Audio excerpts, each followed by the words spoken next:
ओम शांति।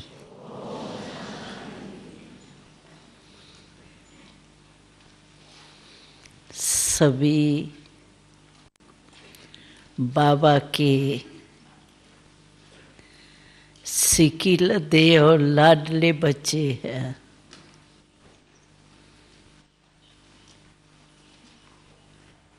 क्योंकि बाबा ने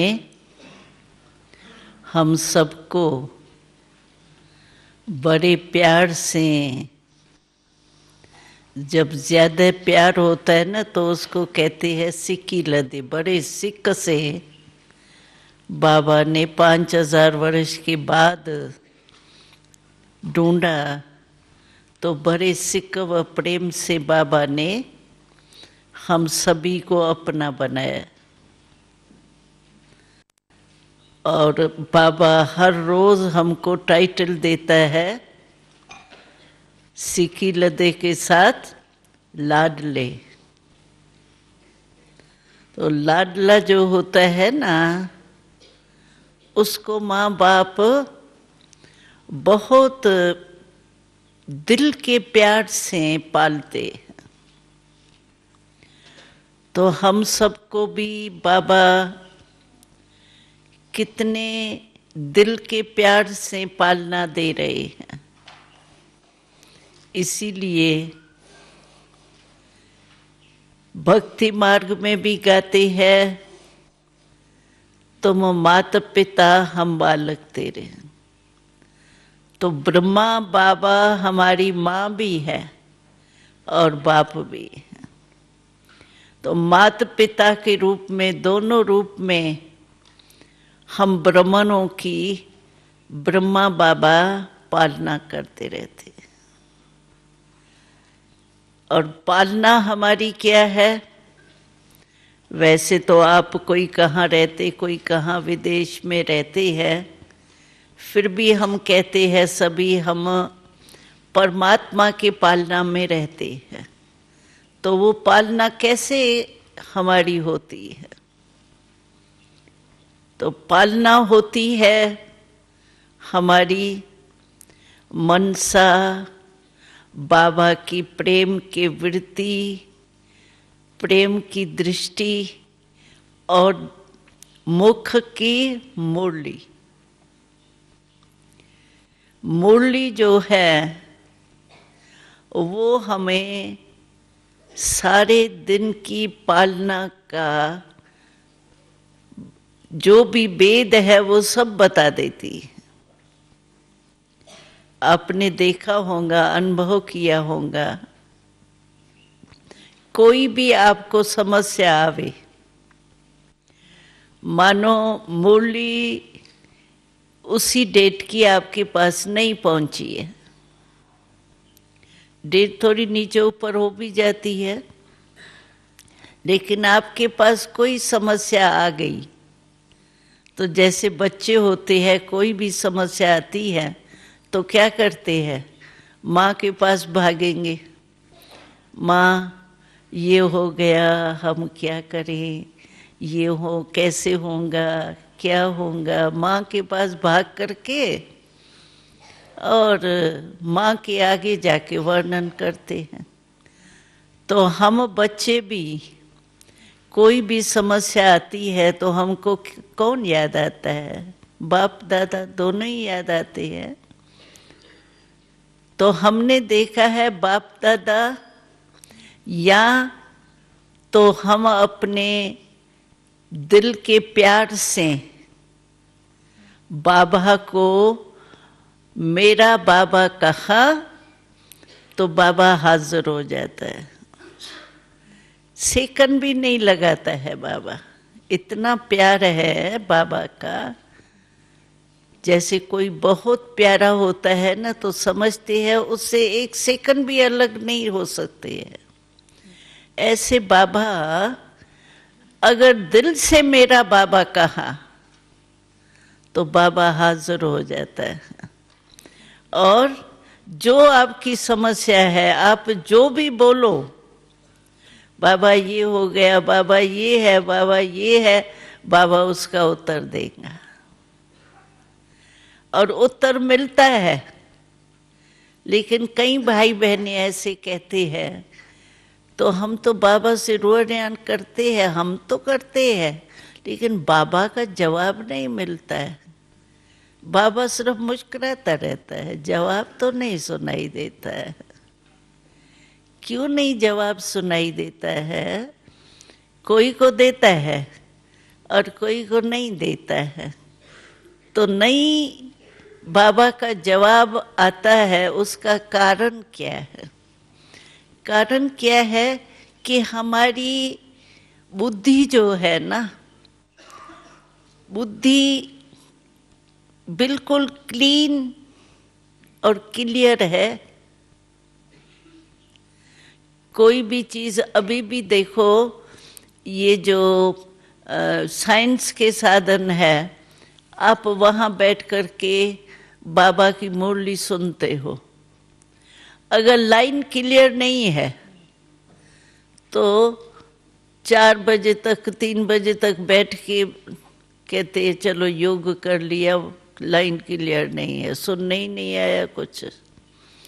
तो लाइन क्लियर चाहिए ना। कोई भी साइंस का साधन देखो, टेलीफोन ही देखो, टेलीफोन में भी लाइन अगर नहीं आपको क्लियर मिलेंगी तो सुनाई नहीं देगा, कितना भी आप जरूरी समझो क्या भी हो। ऐसे बाबा का रेस्पॉन्स मिलता जरूर है, लेकिन हमारी बुद्धि जो है वो क्लीन और क्लियर भी हो ना। अगर लाइन क्लियर नहीं होती है तो आवाज आता है लेकिन समझ में नहीं आता है। ऐसे ही अगर हमारी बुद्धि क्लीन और क्लियर है, टचिंग पावर है, तो जरूर बाबा का रेस्पॉन्स मिलता है। चलो वो हमारी बुद्धि इतनी महीन नहीं हुई है, इतनी क्लियर क्लीन नहीं हुई है, तो दूसरा साधन है फिर मोटा। वो ये है कि आपके पास कोई भी मुरली हो, कोई भी डेट की हो, लेकिन उस मुरली को आप अध्ययन करो, तो उसी मुरली में भी आपको समस्या का समाधान मिलेगा। जो आप प्रश्न होगा आपके मन में, उसका उत्तर आपको मिलेगा। ये कई भाई बहनों का अनुभव है, और फॉरेन में तो हमने बहुतों के अच्छे अच्छे अनुभव सुने हैं। वो कहते हैं बस कुछ भी बाबा के चित्र के सामने जाए नहीं जाए, लेकिन बाबा को इमर्ज करते हैं, बाबा दिल से कहते हैं, बाबा हमारे सामने आ जाता है और बाबा हमको जवाब दे देते हैं। तो इसीलिए पहले हम ये देखें कि हमारी बुद्धि, बाबा ने कहा था अंत के समय आपकी अगर वॉइसलेस बुद्धि होगी तो वो वायरलेस का काम करेंगी। साइंस वाले क्या करते हैं, वायरलेस से कहाँ का कहाँ आवाज जो है कैच कर लेते हैं। तो बाबा ने कहा आपको भी हमने वायरलेस सेट दे दिया है। वो क्या है, वॉइसलेस।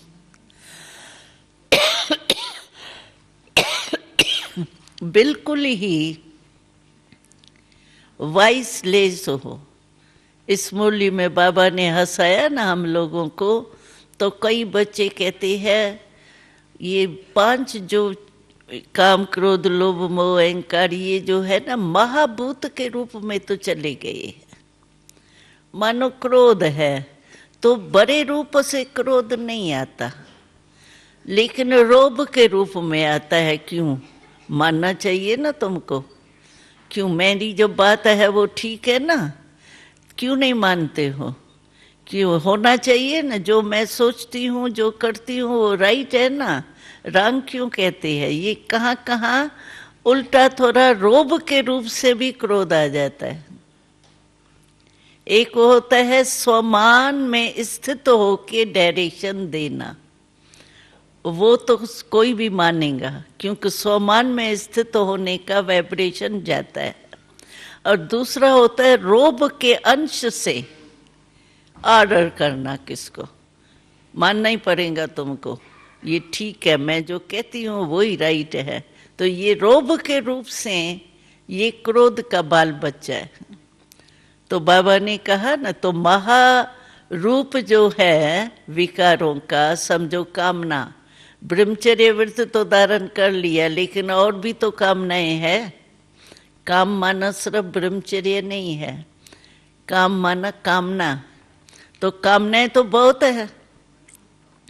तो कामनाएं जो है सूक्ष्म सूक्ष्म कामना, समझो कभी ये कामना आ जाती है, मैं भी तो पुरानी हूँ ना, अभी देखो मेरे को भी 12 साल हो गया, और ये जो मेरी टीचर है उसको भी 12 साल हो गया। अभी वो टीचर है, मैं स्टूडेंट की स्टूडेंट ही रहूँगी। क्यों? मेरे में क्या कमी है? मैं भी तो 12 साल की हूँ, मेरी भी तो बुद्धि ठीक है, मैं भी सेवा करती हूँ, मेहनत तो मैं करती हूँ। लेकिन ये समझो कामना कोई भी प्रकार की, या ये कामना आती है मैं सेवा की, मैं पुरुषार्थ में इतनी अच्छी हूँ, अच्छा हूँ, लेकिन मेरे को पूछते ही नहीं है। कोई ने पूछा ही नहीं, भाई तुम आए हो, कैसे हो, ठीक हो, बैठो, करके आए सेवा बहुत अच्छी, कोई ने पूछा ही नहीं। ये क्या? तो ये छोटी छोटी कामनाएं जो होती है ना, वो भी तो काम विकार का अंश है ना। ऐसे कोई भी बाबा ने कहा वाइसलेस माना बाल बच्चे जो है ना इन महाभूतों का, वो भी नहीं हो। इसको कहा जाता है वाइसलेस बुद्धि। और वाइसलेस बुद्धि है हमारी, हमारे को टचिंग जरूर होगी। अब हमने मिसाल देखी है, बीच में क्या हुआ था, हमारी बड़ी दादी और रमेश भाई अमेरिका में गए थे।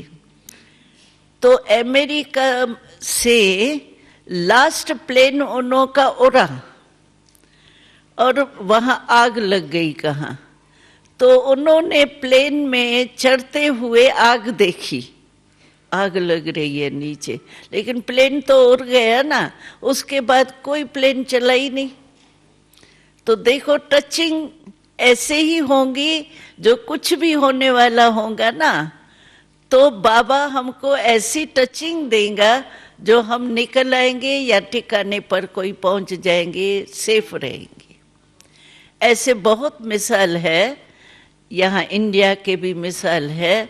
समझो ये पानी आ जाता है ना, शहर में पानी घुस आता है, बाढ़ आ जाती है, तो समझो यहाँ पोस्ट ऑफिस है, जैसे यहाँ है ना हमारा भोजन का स्थान समझो, और हमारा ये हाल है। इतना दूर समझो, तो पोस्ट ऑफिस तक पानी आया बुक ये क्या बाहर का, लेकिन सेंटर सेफ है। यहाँ तक है, यहाँ तक नहीं है। 3-4 मकान पहले है पानी, यहाँ तक नहीं है। तो बाबा, ये है बाबा की ड्रामा की समय पर मदद, सेफ्टी, समय पर सेफ्टी। पानी आ गया, हम निकाल के चलो छत पर चले गए, वो भी दूसरी बात है, लेकिन वहां तक ही पानी ठहर जाए, यहाँ आया ही नहीं। कई ऐसे मिसाल है। अभी जब हुआ था ना गुजरात में भूकंप आया, ये हुआ, कितना बड़ा था, लेकिन इतना होते हुए भी हमारा सेंटर जो था ना, उसका झंडा भी नहीं गिरा। झंडा भी था, वो सीन दिखाई, फोटो निकाला था, तो झंडा भी नहीं हिला, वो भी नहीं गिरा। और ब्रह्मा कुमारियों का जो बोर्ड होता है वो, और झंडा ऊपर से, वो भी नहीं हिला। जो भी सारे आसपास में हमारे ब्राह्मण थे, तो इतने दिन वहीं सेंटर पे खाना पीना यज्ञ चलता था, सेफ थे। तो ऐसे बाबा सेफ करता है, लेकिन किसकी पालना करेगा? जो बच्चे होंगे ना, तो बच्चों की पालना करेगा तो वो फिर बच्चे कैच भी तो कर सके ना। ऐसे तो बाबा के बच्चे अज्ञानी भी हैं, उनकी भी करता है, लेकिन वो कैच भी तो करे ना। मैं फोन कर रही हूं, आपका फोन एंगेज है, तो आपको पहुंचेगा क्या आवाज? तो दूसरे तरफ भी तो क्लियर होना चाहिए ना। तो जो क्लियर बुद्धि वाले है, क्लीन बुद्धि वाले है ना, उनको समय पर जरूर मदद मिलती। सभी फोटो निकालते थे हमारे यहाँ गुजरात में जो हुआ, उस भुज के सेंटर का सब फोटो निकाल के जाते थे।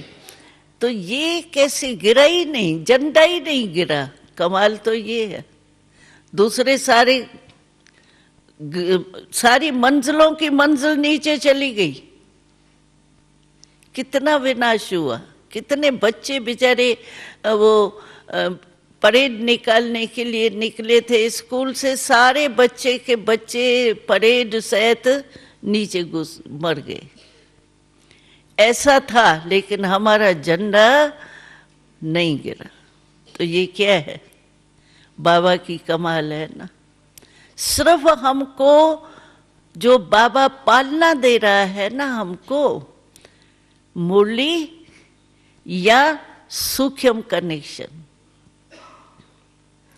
और सूक्ष्म, जितना हम सूक्ष्म होते जाएंगे ना, शरीर के भान से निकलते जाएंगे, सूक्ष्म होते जाएंगे, तो ये सब सूक्ष्म कनेक्शन है।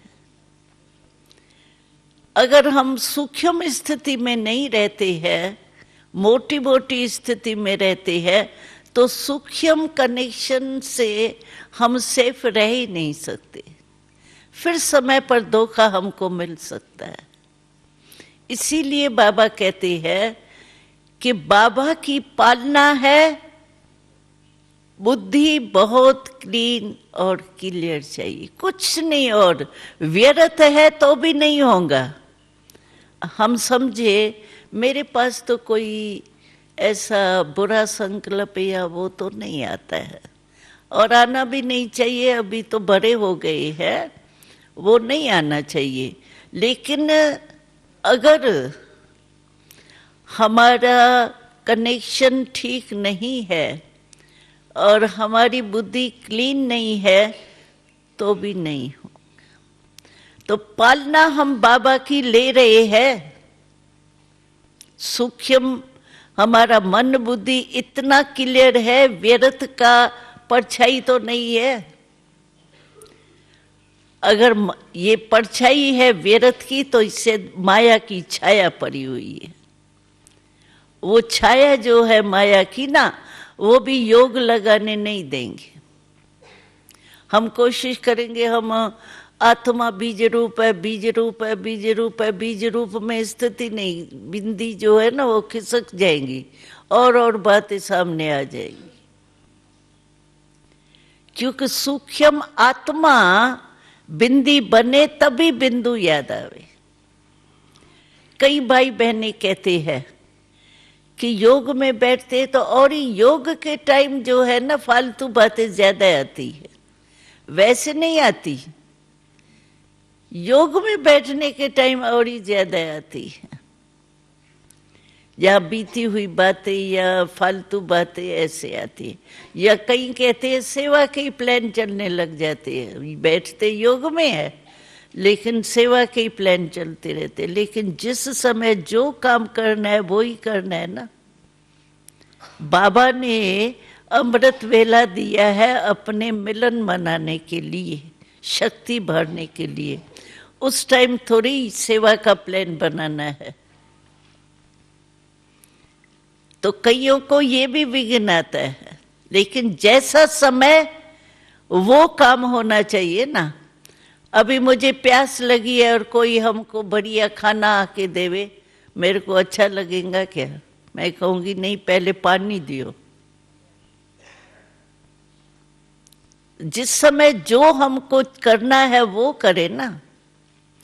तो ऐसे हम बाबा के पालना में रहें,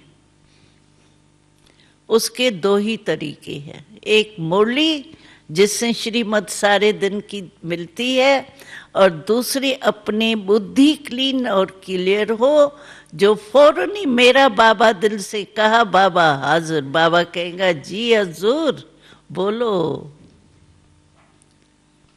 और हम भी कहते हैं बाबा मेरा बाबा मीठा बाबा। तो इतना दिल से अगर हम हैं तो दूर बैठे भी हमारी पालना होती है और होनी है, निश्चित है। ये तो बाबा आया किस लिए, हर एक को ये समझना चाहिए मेरे लिए बाबा आया। ऐसे नहीं चलो यज्ञ के रचने के लिए आया, विश्व कल्याण के लिए आया, वो तो है ही, लेकिन हर एक को ये नशा होना चाहिए खास मेरे लिए बाबा है,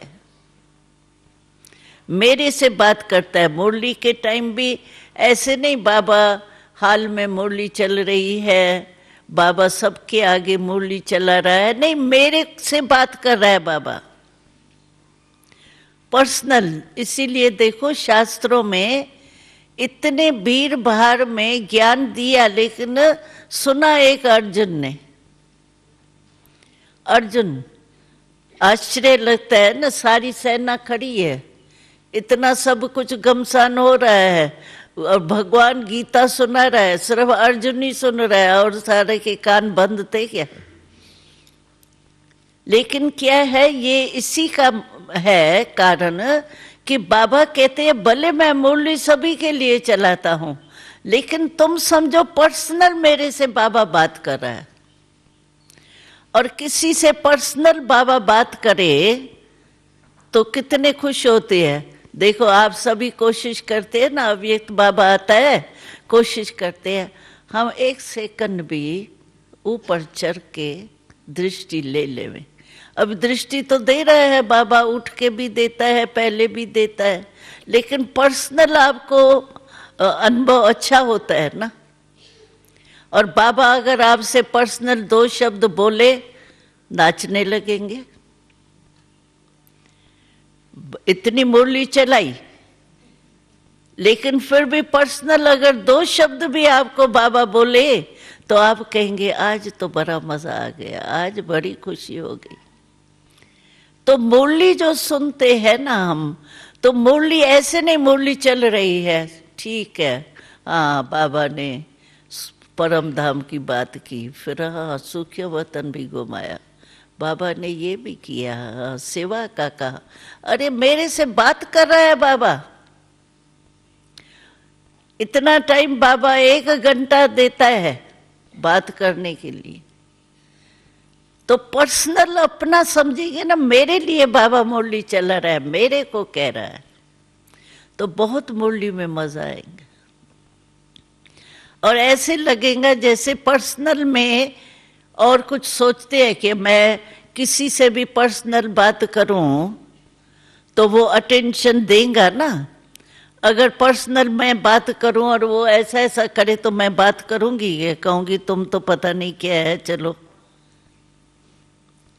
तो बाबा मुरली चला रहा है, मेरे से बात कर रहा है, और मैं जुटका खा रही हूँ, गुटके में जुटका और गुटका ही तो आता है ना। तो क्या हुआ, भगवान आया और मैं गुटका जुटका खा रही हूँ, तो ये तो अच्छा नहीं है ना।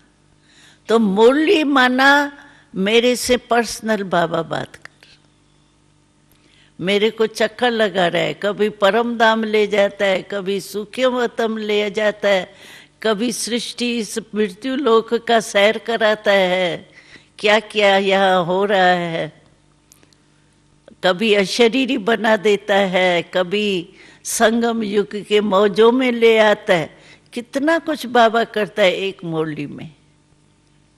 कभी शिक्षा दे के संपूर्ण बना रहा है। तो मेरे से बाबा बात कर,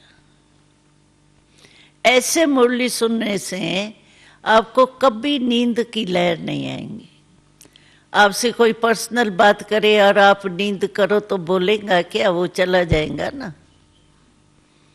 तो बाबा हमारी पालना मुरली द्वारा और सूक्ष्म में भी करता है। आप सिर्फ दिल से कहो बस। बाबा का नाम दिलाराम है। दिलाराम का अर्थ है दिल को आराम देने वाला। दिल का सौदा है यहाँ, और तो कोई सौदा है ही नहीं।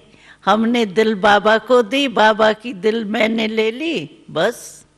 और है ही क्या, दिल का ही तो सौदा है। तो इसीलिए जो बाबा कहते हैं वो बस ऐसे लगे जैसे आज बाबा ने हमको ये डायरेक्शन दिए है, वो ही करना है बस। मुरली में सब प्रकार के आते हैं, 4 ही सब्जेक्ट हर मुरली में होते हैं। जिसको जो रुचि हो, मानो ज्ञान में रुचि है, गुह्य बातों में, ज्ञान के गुह्य रहस्य में, योग में है रुचि, धारणा में है, और फिर सेवा में है, तो 4 सब्जेक्ट है ना हमारी। तो हर मुरली में 4 सब्जेक्ट होती। आपको जिस सब्जेक्ट में भी प्यार हो, योग में प्यार हो, ज्ञान में प्यार हो तो सभी से होना चाहिए, लेकिन किसमें एक्स्ट्रा है, अब वो बुद्धि में पॉइंट्स अपना रख के अपने मन को उसमें बिजी रखो। आज बाबा ने क्या, व्यर्थ संकल्प आवे ना तो कभी कोशिश नहीं करना मैं बीज रूप हो जाऊं, हो ही नहीं सकेंगे, फालतू टाइम जाएगा, युद्ध करनी पड़ेगी। क्योंकि आप हो बहुत कमजोर और चढ़ने चाहते हो ऊंची सीढ़ी। कमजोर आदमी अगर सीढ़ी चढ़ने चाहे या हार्ट थोड़ी किसकी वीक हो और वो सीढ़ी चढ़ के ऊपर जाने चाहे जल्दी जल्दी चढ़ के, क्या होगा, आधी सीढ़ी में ही रह जाएगा ना, पहुंचेगा क्या। तो ऐसे अगर व्यर्थ संकल्प आपको चलते हैं तो उसको मिटाने के लिए आप समझो बीज रूप हो जाओ बस। बाबा कहता है ना बीज को याद करो। बीज रूप तो बहुत सूक्ष्म चीज है ना। बुद्धि क्लीन चाहिए, क्लियर चाहिए, खाली चाहिए ना। उस समय आपको पहले क्या करना चाहिए, व्यर्थ को खत्म करने के लिए पहले समर्थ संकल्प चाहिए। कई बार कहते आधा घंटा हो गया, सफेद लाइट, लाल लाइट से सफेद लाइट हो गई, मेरा तो योग लगा ही नहीं, लाइट ही देखती रही, लाल हो गई फिर सफेद हो गई। कारण क्या है कि व्यर्थ संकल्प अगर है तो संकल्प को संकल्प से कट करो पहले। एक है व्यर्थ संकल्प, दूसरे है समर्थ संकल्प। समर्थ संकल्प है मुरली की पॉइंट्स, वरदान है। हम तो कहते हैं चलो 3 पेज की मुरली नहीं याद आती है, और होता है ऐसी मेजॉरिटी। देखो ना, जिस समय मुरली सुनते हैं कहते आज की मुरली, बहन जी आज की मुरली तो बाबा ने बहुत अच्छी चलाई, बहुत मेरे को प्यारी लगी। फिर काम काज में जाएंगे, पूछेंगे कौन सी पॉइंट थी, तो कहेंगे पॉइंट तो बड़ी अच्छी थी, बहुत अच्छी थी। क्या थी वो सोचेंगे तो याद ही नहीं आएंगी। तो ऐसे होता है।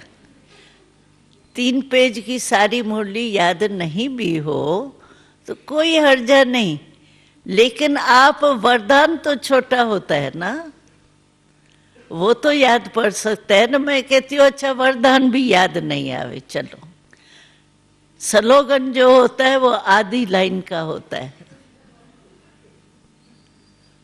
चलो और कुछ भी भूल गया, एक स्लोगन ही याद करो तो भी उसको सोचो बैठ करके, बाबा ने कहा लेकिन इसका रहस्य क्या है, इस बनने से फायदा क्या है, और इस स्थिति से अनुभव में क्या कर सकती हूँ, उसी में ही खो जाओ। एक स्लोगन ही याद करो। अब मैं तो कहती हूँ अच्छा स्लोगन भी नहीं याद आवे, एक शब्द बाबा, मेरा बाबा याद कर दो तो भी सब कुछ है। तो ऐसे हमारे को अपनी कोई ना कोई विधि अपनानी चाहिए, क्योंकि बिना विधि के सिद्धि नहीं होगी। कोई ना कोई ऐसी अपने पुरुषार्थ में जो बात जचती हो, दिल से लगती हो ना, वो विधि आप अपनी बना दो। क्यों, बाबा तो हर मुरली में कोई ना कोई विधि बताते हैं। कोई ना कोई विधि अपना लो और उसी से अपनी सिद्धि प्राप्त करो। ये नहीं सोचो ये नहीं करूं, बाबा ने ये भी कहा था ना, ये भी कहा था, अच्छा बिंदी नहीं हो ना तो अच्छा फरिश्ता हो, अच्छा फरिश्ता नहीं हो ना बाबा से रूह ध्यान करती हूँ, उसी में ही टाइम गमा देते हैं। न रूह ध्यान रही, न बीज रहा, न फरिश्ता रहा, टाइम बीत गया। ऐसे नहीं करो। उसमें क्या है, जैसे मेहनत लगती है, जो भी अच्छी लगे, चलो फरिश्ता तो फरिश्ता ही सही, रूह ध्यान तो रूह ध्यान ही सही, व्यर्थ संकल्प को खत्म करो। नुकसान तो नहीं है ना उसमें, फायदा तो है ना। और जब आपकी बुद्धि चेंज हो जाएंगी ना, बुद्धि अपने कंट्रोल में आ जाएंगी, फिर आप बीज रूप बनो, कुछ भी बनो, सहज हो जाए। नहीं तो बहुत मेहनत करनी पड़ती है। और युद्ध करते करते बाबा ने एक मुरली में बहुत अच्छा कहा कि इतने थक जाते हैं, दिल शिकस्त हो जाते हैं जब वो मेहनत होती है ना, फिर लास्ट यही आता है, मेरा शायद पाठ नहीं है, मेरा भाग्य नहीं है। बेचारे भाग्य के ऊपर क्यों दोष लगाते? भाग्य क्यों नहीं है?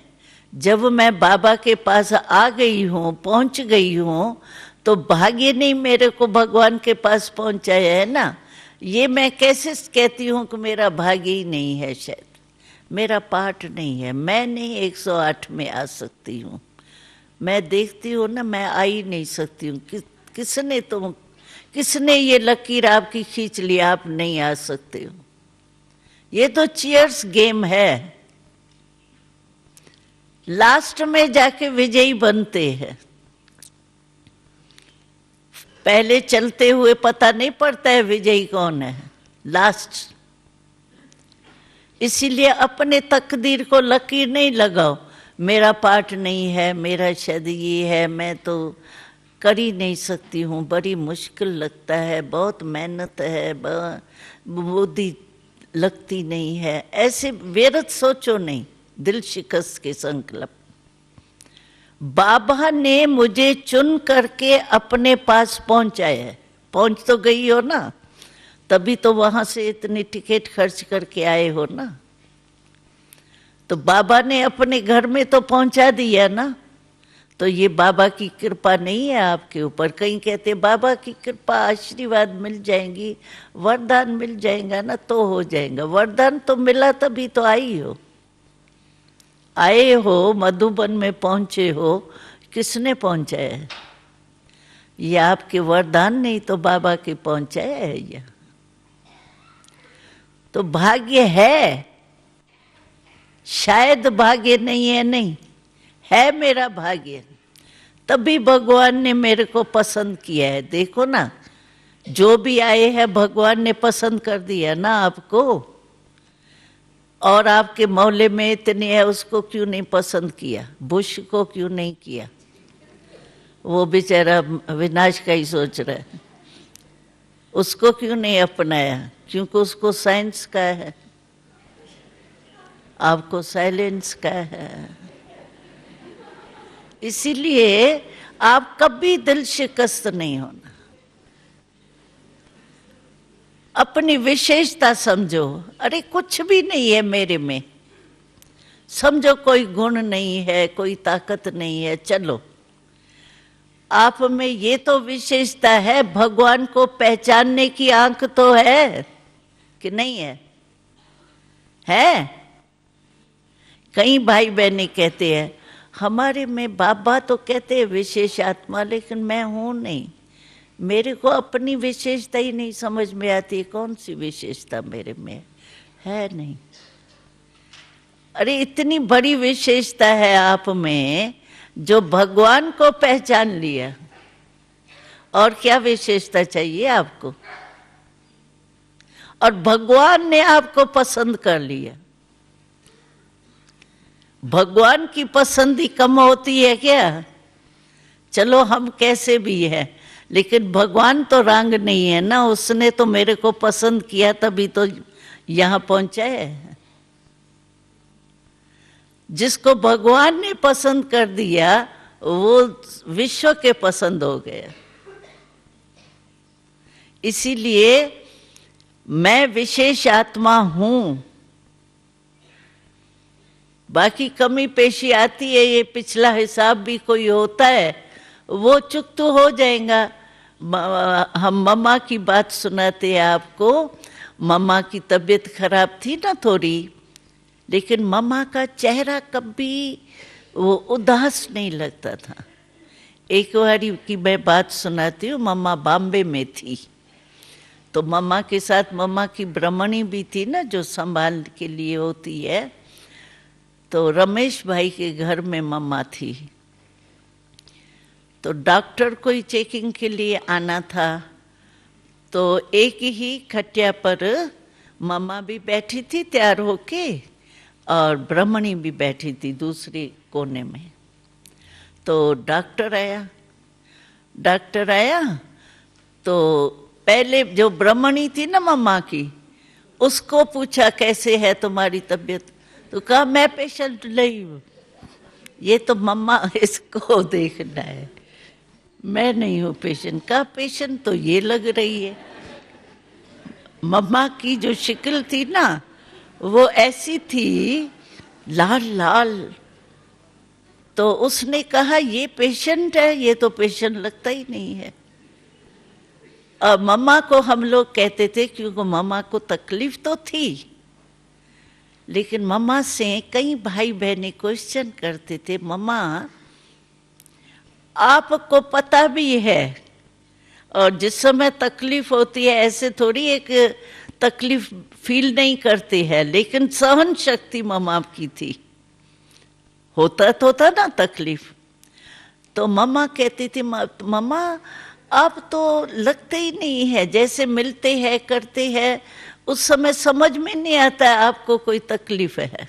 जो पर्सनल हम अंदर देखते थे ना, तो फील करते थे मम्मा को तकलीफ तो है, लेकिन बाहर से कुछ दिखाई नहीं देता था।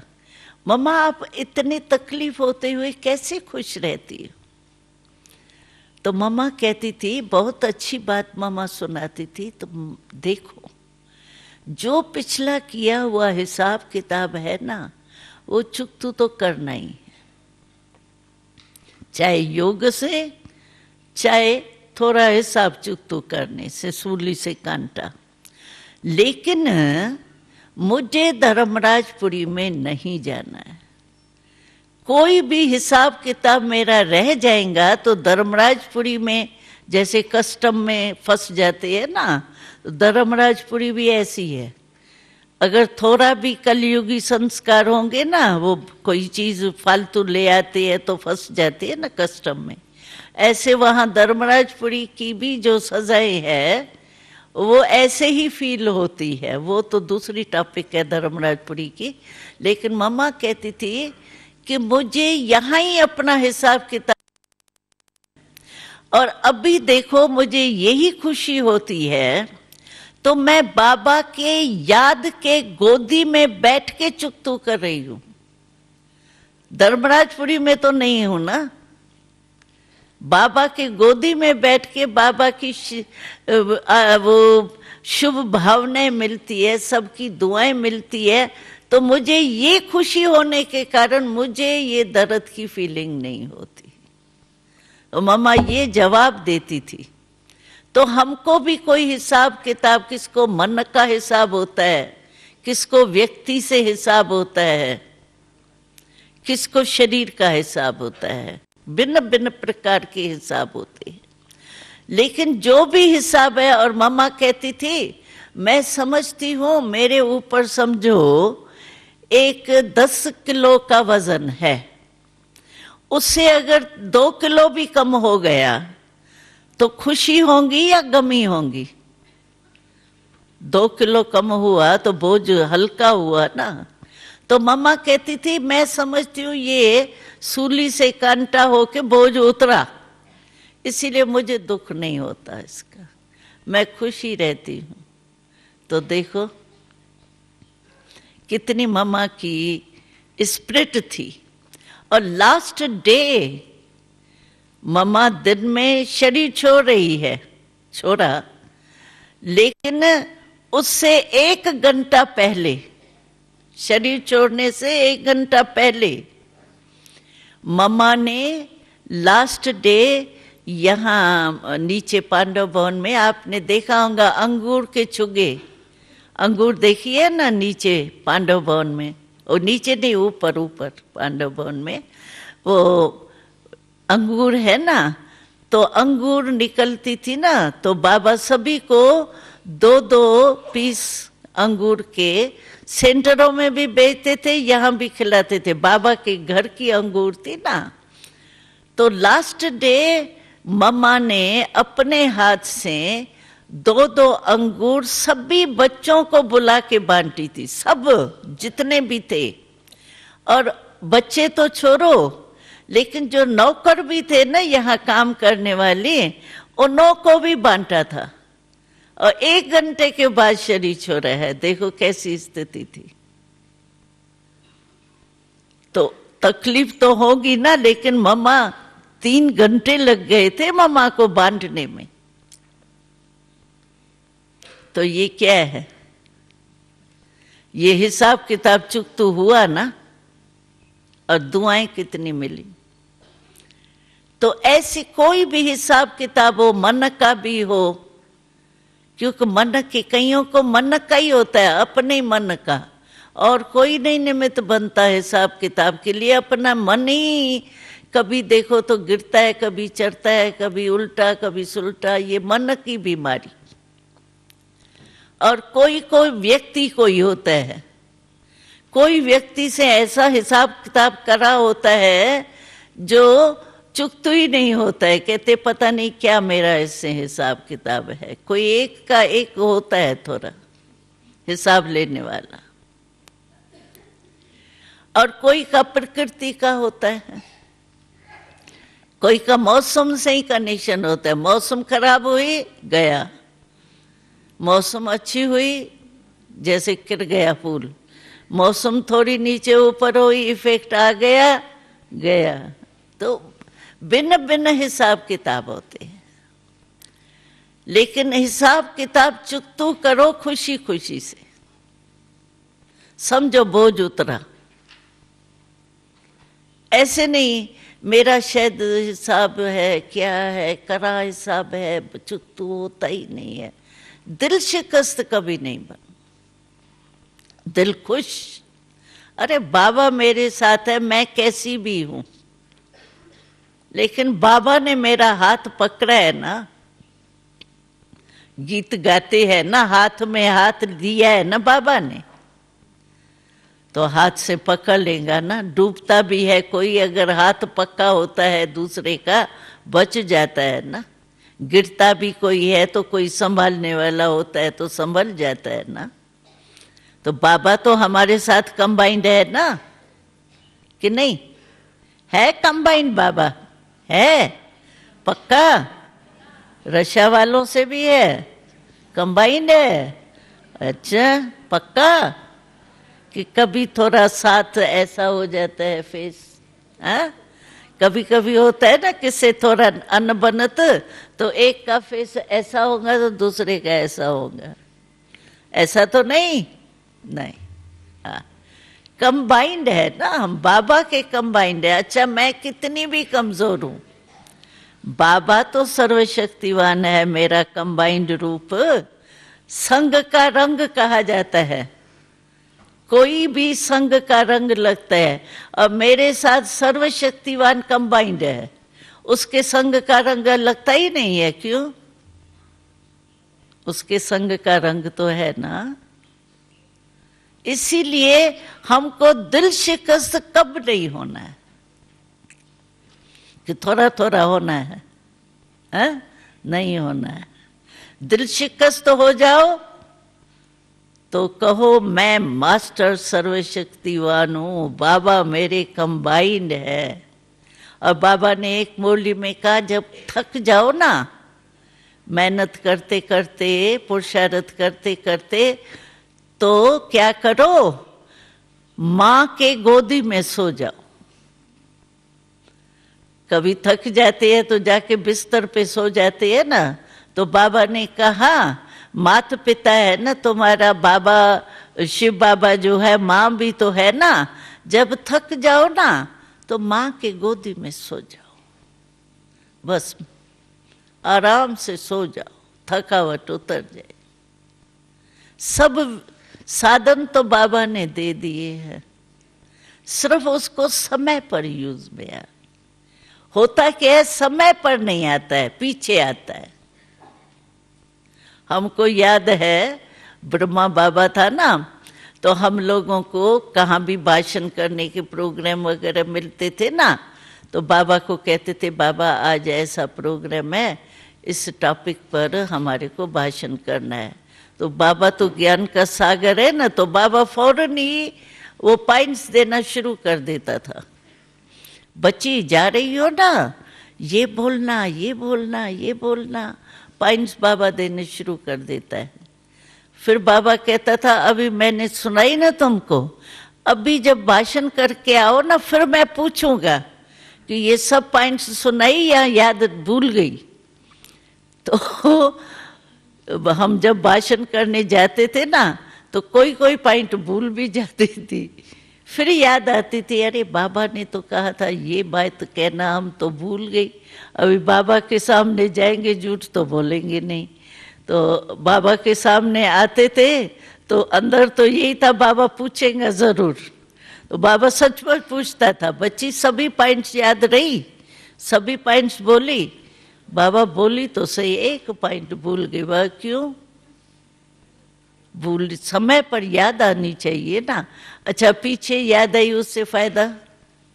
तो बाबा इतनी वो शिक्षा देता था, सिखाता था, हम लोगों को सिखाता था बाबा।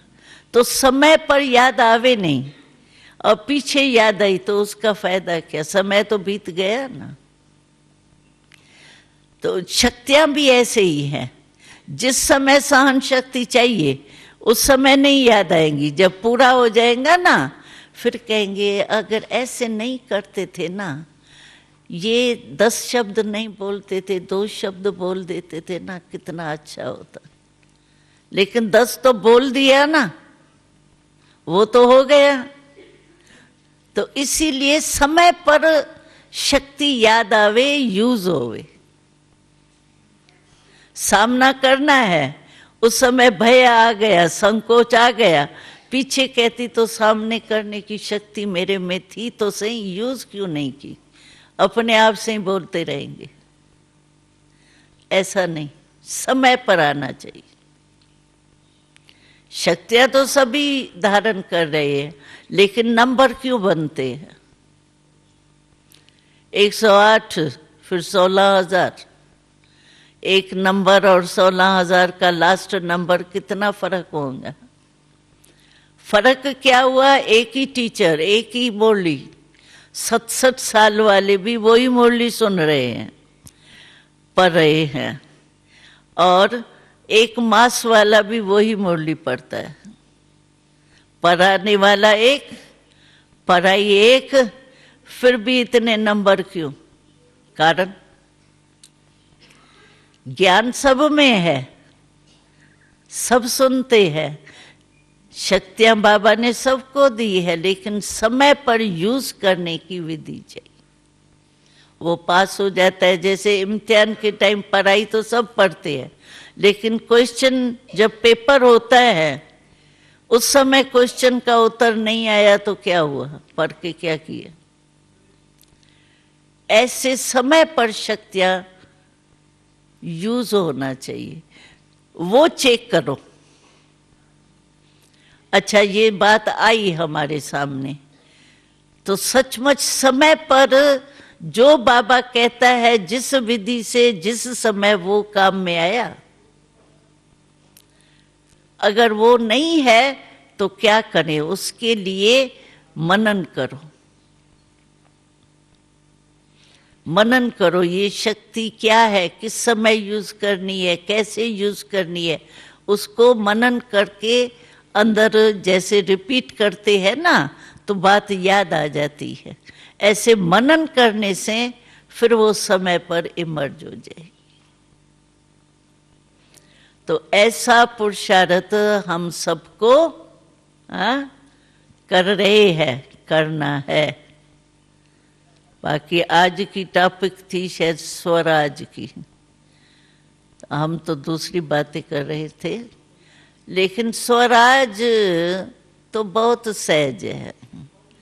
स्व का राज, स्वराज का अनुभव तब होगा जैसे राजा को राजाई का नशा तब महसूस होता है जब वो तख्त पर बैठता है। तो हमको भी स्वराज का अनुभव तब होता है जब हम अपने को भ्रुकुटी के बीच में मैं आत्मा तख्त नशीन बैठी हूं, ये नशा होगा ना, अनुभव होगा ना, तो स्वराज का अनुभव ऑटोमेटिकली होगा। भले कोई जज है, लेकिन जब जज के कुर्सी पर बैठता है तो जज का दबदबा कितना होता है। वही जज घर में आता है तो बाप और चाचा और काका बन जाता है, उस समय थोड़ी जज होता है, लेकिन कुर्सी पर होता है तो कितना नशा होता है। ऐसे ही अगर हमको ये स्मृति है कि मैं आत्मा हूं, स्वराज अधिकारी कौन है? आत्मा। तो मैं आत्मा रूप में स्थित हूं, आत्म अभिमानी हूं, तो स्वराज का नशा आएगा। हमारी बिरकुटी यानी तखत कौन सा है? स्मृति का तखत। कोई बिरकुटी के बीच में ऐसे थोड़ी बैठी है, बैठी है माना स्थिति ऐसी है। तो उस स्थिति के आसन कहो, सिंहासन कहो, उस पर जितना बैठते हैं यानी स्मृति के स्थिति में जितना रहते हैं उतना नशा आता है। और स्वराज तो हमको बाबा ने दिया है, हुई मैं आत्मा ना। मैं शब्द आत्मा से लगता है, मैं शब्द शरीर से नहीं लगता है। कभी गलती से भी कहते हैं क्या, मैं सिर में दर्द हूं? कहते हैं क्या? मेरे सिर में दर्द है ना, मैं सिर में दर्द तो नहीं हूं ना। तो मैं शब्द लगता ही आत्मा से। तो जब भी हम मैं शब्द बोलते हैं ना, चलो कुछ भी रवाजी रीति से भी मैं शब्द जब मैं बोलती हूं, मुझे स्मृति आनी चाहिए मैं माना आत्मा। मैं बॉडी कॉन्शियस वाली मैं नहीं है, बॉडी तो मेरा है, लेकिन मैं मेरे का मालिक आत्मा हूं। तो आत्म निश्चय बुद्धि रहना ये है स्वराज की स्थिति। स्थिति में स्थित रहे, बस मैं हूं ही आत्मा। हम आपको सुनाए जब शुरू शुरू में हम आए हैं, स्थापना हुई, छोटे बच्चे के रूप में हम लोग आए, तो हमको परमात्मा का ज्ञान नहीं था क्लियर, कृष्ण का ज्ञान था। बाबा को परमात्मा परमात्मा बिंदी बिंदी कुछ नहीं थी, सिर्फ आत्मा का ज्ञान था। और बाबा को कृष्ण समझते थे, बस वही कृष्ण मिल गया हमको। साक्षात्कार भी कृष्ण के, वैकुंठ के होते थे। सूक्ष्म वतन परम धाम वरम धाम कुछ नहीं था, आत्मा का ज्ञान था। हम आपस में बात भी करते थे ना, बस आत्मा आत्मा को देख रही है, आत्मा ये काम कर रही है, आत्मा कर्मेंद्रियों से ये कर। आत्मा का इतना पक्का पाठ था जो बस और कोई स्मृति नहीं रहती थी।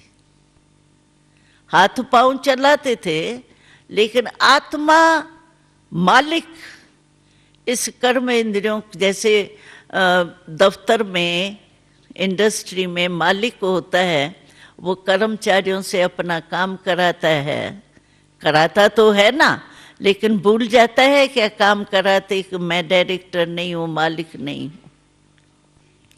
ऐसे बाबा कहता है कि आत्मा कर्म इंद्रिया ये कर्मचारी है हमारी। तो कर्मचारी से काम कराने वाली मैं आत्मा हूं, मालिक हूं ना। तो मालिक का क्या होता है? मालिकपन का ये होता है जो चाहे जो ऑर्डर करे वो मानेंगे।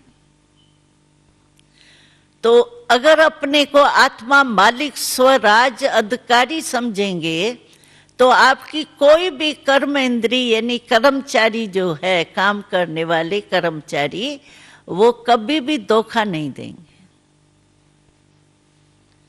ऐसे होता है ना, घर में भी देखो कोई सर्वेंट होता है, आपके यहाँ तो शायद सर्वेंट नहीं होता है, लेकिन घर में भी कोई सर्वेंट होते हैं, मालिक जो है वो इतना पावरफुल नहीं होता है, तो गुलाम जो सर्वेंट है ना वो मालिक बन जाता, मालिक गुलाम बन जाता, सर्वेंट बन जाता है।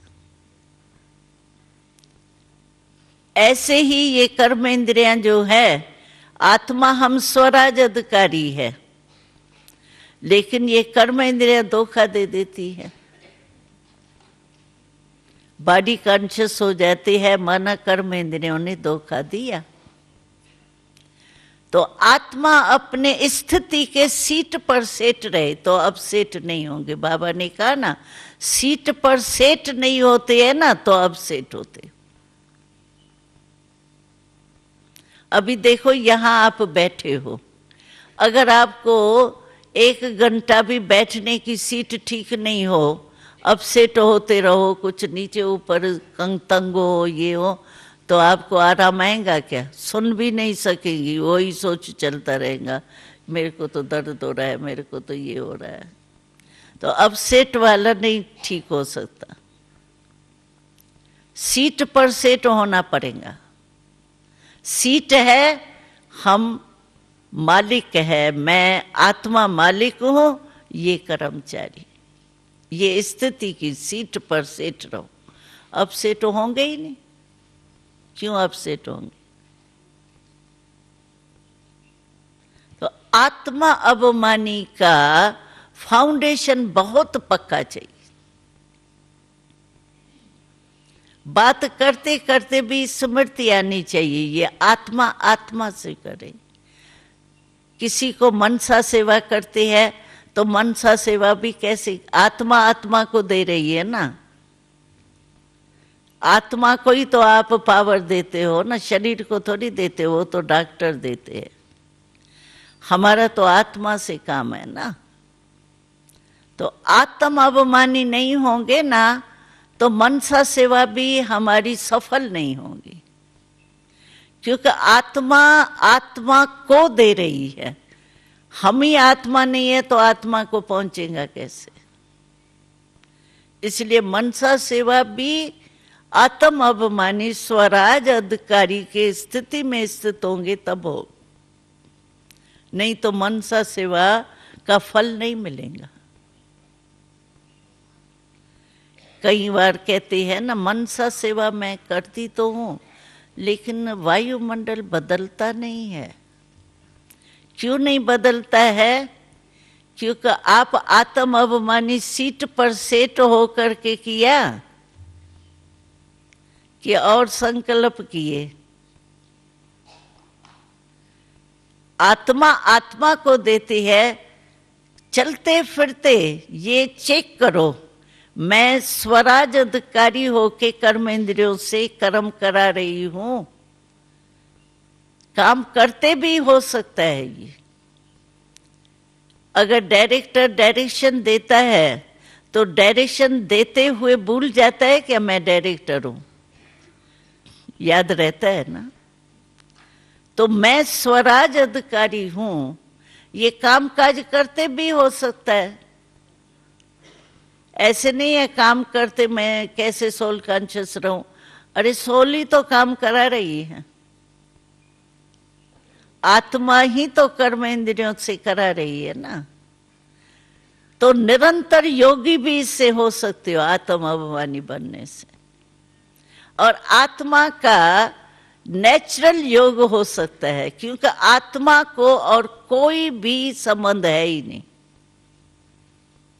ये सारा जो भी है संसार की बातें, देह भान, देह के संबंध, देह के पदार्थ, सब देह के साथ है। आत्मा के लिए तो स्वयं परमात्मा के और कुछ है ही नहीं। तो जितना हम आत्म अभिमानी रहते हैं ना, उतना बाबा की याद भी हमारी निरंतर बहुत सहज होती, मेहनत नहीं करनी पड़ती। आत्मा का कोई है ही नहीं ना। जो हम कहते हैं ना बाबा ही हमारा संसार है, किसका संसार है? आत्मा का ना, बॉडी कॉन्शियस का थोड़ी। तो वो प्रैक्टिकल स्टेज जो हमारी है, सहज योगी भी बन जाएंगे, सुतः योगी भी बन जाएंगे, और मालिकपन के कारण कर्म इंद्रियां धोखा भी नहीं देंगी, मेहनत नहीं करनी पड़ेगी, नेचुरल लाइफ बन जाएंगी। जो बाबा कहते हैं ना, नेचर और नेचुरल बनाओ। आत्मा की नेचर ही वो है, ज्ञान स्वरूप, सुख स्वरूप, शांत स्वरूप, वही होंगी। तो आत्म अभिमानी स्वराज अधिकारी का अर्थ ही है आत्मक स्वरूप में स्थित होना। और इजी है, ओरिजिनल तो मैं हूं ही आत्मा। ये तो थोड़ी सी बॉडी कॉन्शियस के विस्मृति हो गई है। ओरिजिनल तो आत्मा ही होना। तो इस स्मृति में रहने से सब सहज हो जाए, और कोई कर्मेंद्री धोखा दे ही नहीं सकती है। राजा जो होता था पहले जमाने में, राजाओं का कोई ऑर्डर नहीं माने हो ही नहीं सकता है। अभी भी हमने देखा या दुबई में, वो कहते कोई जिस कर्म इंद्रियों से कुछ पाप करेगा उसका हाथ काटा जाता है। अभी भी कहते मतलब डिक्टेटर है या जो भी है, सुल्तान, वो इतना पावरफुल है। तो हम आत्मा जब पावरफुल होते हैं ना, तो हमारा ऑर्डर कोई कर्म इंद्री नहीं माने, ये हो ही नहीं सकता है। राजा माना powerful, controlling power, ruling power, इसीलिए वो कोई धोखा नहीं देगा। ठीक है? तो स्वराज अधिकारी है निरंतर। ऐसे नहीं योग में बैठे तो आत्मा, और काम काज में गए तो फिर आत्मा भूल जाए। नहीं, काम काज में और ही नशा चढ़ना चाहिए। मैं कर्म इंद्रियों से काम करा रही हूँ, मालिकों के काम करा रही हूँ, तो निरंतर योगी भी सहज बन जाए। अच्छा, ओम शांति।